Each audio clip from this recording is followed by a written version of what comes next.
Some justice tonight for the family of a Chesapeake Army veteran killed several years ago in Yemen.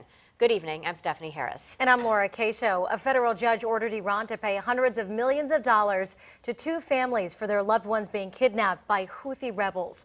But how will they actually get the money? 10 on your side's Brett Hall joins us in the WAVY newsroom now with what happens next. Brett? Yeah, so in the settlement, the judgment actually, I should say, it says right here on the first page that Iran didn't even show up to court. So could they actually see a dime of this settlement money?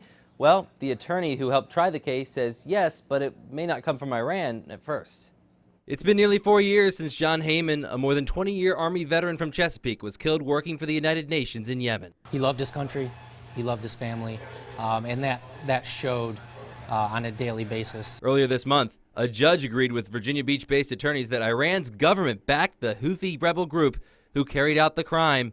He ruled Iran pay more than $250 million in damages to the family of Heyman, as well as a contractor named Mark McAllister, who was also captured. And yes, while attorney Randy Singer says that will never ease the pain those families face. The money isn't about bringing John back. The money's about sending a signal internationally to Iran. Of course, easier said than done.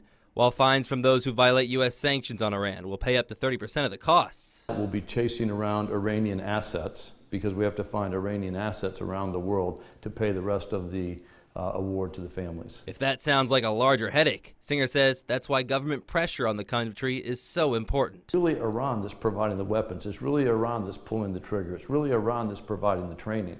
And so I think it's incredibly important when we look at the Mideast to be educated on who are the puppets for Iran and where are they acting.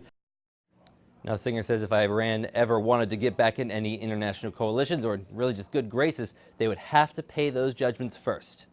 Reporting live in the newsroom tonight, Brett Hall, 10 on your side.